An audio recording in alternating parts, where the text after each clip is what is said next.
हम लोग black book of English vocabulary की 356 नंबर में और इसकी वन वर्ड सब्स्टिट्यूशन प्लेलिस्ट में पड़े हुए हैं। इसको आप लोग देख लीजिए।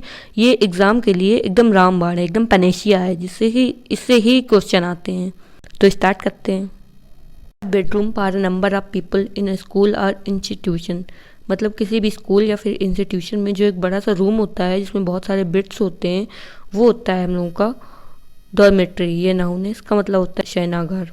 जैसे कि इस इमेज में दिखाया जा रहा है, जैसे कि गर्ल्स हॉस्टल या फिर बॉयज़ हॉस्टल में होता है, सब लोग एक साथ जहाँ सोते हैं वहाँ पे ऐसे डॉर्मेट्री रहती है। सिचुएटेड ऑन बैंक, जो कि बिल्कुल किनारे पर स्थित होता है, वह होता है डॉर्सल। ये एडजेक्टिव, इसका मतलब होता है सतही। जैसे कि इस इमेज में दिखाया जा रहा है, जो लेफ्ट साइड है वो टर्टल की डॉर्सल है, डॉर्सल इमेज है, और जो राइट साइड में है वो टर्टल की वेंट्रल इमेज है। वेंट्रल मतलब अंदर की। जैसे हम लोगों की जो स्किन है वो डॉर्सल होती है, मतलब कि सतही होती है, सतह होती है। A heavy fall of rain that often start suddenly, मतलब जो एकदम से रेनफॉल स्टार्ट हो जाती है और बनी रहती है, वो होती है हम लोगों की डाउनपोर। ये नाउन है, इसका मतलब होता है मूसलाधार बारिश। जैसे कि इस इमेज में दिखाया जा रहा है, ये है डाउनपोर। और मतलब कि इसमें रिवर, पॉन्ड, गटर ये सब इनंडेट हो जाते हैं। इनंडेट मतलब कि बाढ़ आ जाती है। A game in which no one wins, एक ऐसा गेम जिसमें कि कोई जीतता नहीं है, वो होती है ड्रॉ। ये वर्ब इसका मतलब होता है अनिर्णित करना। जैसे कि 1986 में हुआ था ऑस्ट्रेलिया और इंडिया में, जब ड्रॉ हो गया था, जब कोई भी विन नहीं हुआ था। मैनिया फॉर ट्रेवल, मतलब ट्रेवल करने के लिए एकदम क्रेजीनेस होना, बहुत ज़्यादा घूमना पसंद होना, वह होता है ड्रोमोमैनिया। ये नाउन है, इसका मतलब होता है यात्रा के लिए पागलपन। जैसे कि ये जवानी है दीवानी मूवी में दिखाया जा रहा है, जो रणबीर कपूर है, इसको ड्रोमोमैनिया रहता है। Dry weather with no rainfall, मतलब कि बारिश नहीं होती है, बहुत ज़्यादा सूखा पड़ जाता है, वह होता है ड्रॉट। ये नाउन, इसका मतलब होता है सूखा। जैसे कि इमेज में दिखाया जा रहा है, बिल्कुल बारिश की कमी की वजह से पेड़ पौधे सब सूख गए, एकदम सूखा पड़ गया है, वो होता है drought. A metal that can be made into a thin wire, मतलब एक ऐसा मेटल जो जिसको एक पतली वायर के तरीके बनाया जा सकता है, वो होता है डक्टाइल। या एडजेक्टिव, इसका मतलब होता है तन्य। जैसे कि कुछ मेटल होते हैं, जैसे कॉपर मेटल इमेज में दिखाया जा रहा है, इसको कॉपर वायर के तरीके बनाया जा सकता है, वो होते हैं ductile. A contest between two people to settle a point of honour, मतलब कि एक कॉन्टेस्ट होता है जिसमें दो लोग लड़ाई करते हैं, वो होता है डुएल। ये नाउन, इसका मतलब होता है द्वंद्व युद्ध। जैसे कि पहले के टाइम में डुएल हुआ करते थे, दोनों लोग आपस में लड़ाई किया करते थे।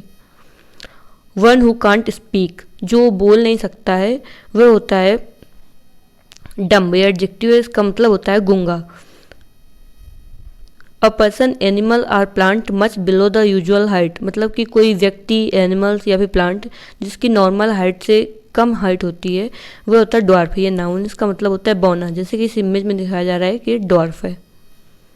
अ wall built to prevent the sea or a river from flooding an area, मतलब कि या तो सी का वाटर अंदर आने से रोकना, या फिर रिवर में बहुत ज़्यादा जब बाढ़ आ जाए तो उसे अंदर आने से रोकने के लिए जो वॉल बनाई जाती है, वो होती है डाइक। ये नाउन, इसका मतलब होता है बांध।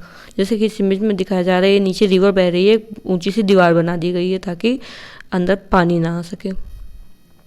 Succession of ruler belonging to one family, मतलब जो एक ही फैमिली से जो रूलर्स बने रहते हैं, वो होता है डायनेस्टी। या नाउन, इसका मतलब होता है राजवंश। जैसे कि कुषाण डायनेस्टी हो गया, या फिर सुंग डायनेस्टी हो गया, या फिर मौर्य डायनेस्टी हो गया। जैसे इस इमेज में एक डायनेस्टिक दिखाया जा रहा है, इसमें पहले जैसे चंद्रगुप्त मौर्य राजा बने, उसके बाद उनका बेटा राजा बनेगा, उसके बाद उनका बेटा राजा बनेगा, तो ये एक डायनेस्टी होती है। One who listen secretly to private conversation, जब कोई दूसरे की प्राइवेट जो बातें होती हैं उसको दूसरा कोई सुनता है, तो वह होता है इफ्स ड्रॉपर। यह नाउन है, इसका मतलब होता है छिपकर बातें सुनने वाला। जैसे कि इमेज में दिखाया जा रहा है, ये जो लेफ्ट साइड में है, ये इफ्स ड्रॉपर, ये दोनों बातें कर रहे हैं और ये सुन रहा है। जैसे कि सीरियल्स में दिखाया जाता है, बहुत सारी इफ्स ड्रॉपर होती हैं जो कि कान लगा के बातें सुनती हैं। A man with abnormal habit, एक ऐसा मैन जिसकी हैबिट्स जो हैं वो नॉर्मल नहीं रहती हैं, बहुत ही अजीब सी रहती हैं, वह होती है एक्सेंट्रिक। एडजेक्टिव, इसका मतलब होता है विचित्र। जैसे कि मोहम्मद तुगलक था, उसको हिस्ट्री में एक्सेंट्रिक बोला गया है, क्योंकि उसके जो डिसीजन होते थे बहुत ही अजीब तरीके के होते थे। जैसे कि राजधानी परिवर्तित कराना, और भी जैसे सिक्के चेंज करवाना, ये सब उसके अजीब से बिहेवियर थे, इसीलिए इसको एक्सेंट्रिक बोला गया था। One who studies and care about environment, एक ऐसा व्यक्ति जो कि इन्वायरमेंट की केयर करता है और उसकी स्टडी करता है इन्वायरमेंट की, वो होता है इकोलॉजिस्ट। ये नाउन इसका मतलब होता है पर्यावरण विज्ञान शास्त्री। जैसे कि इसमें दिखाया जा रहा है रमन सुकुमार, ये एक फेमस इकोलॉजिस्ट हैं। इन्होंने एशियन एलिफेंट के लिए, क्लाइमेट चेंज के लिए बहुत सारे वर्क किए हुए हैं। Careful in the spending of money, time and etcetera, मतलब कि टाइम स्पेंड करने में या फिर मनी स्पेंड करने में बहुत ही ज़्यादा जो केयरफुल होता है वो क्या होता है, इसका आंसर आप लोगों को कमेंट बॉक्स में देना है।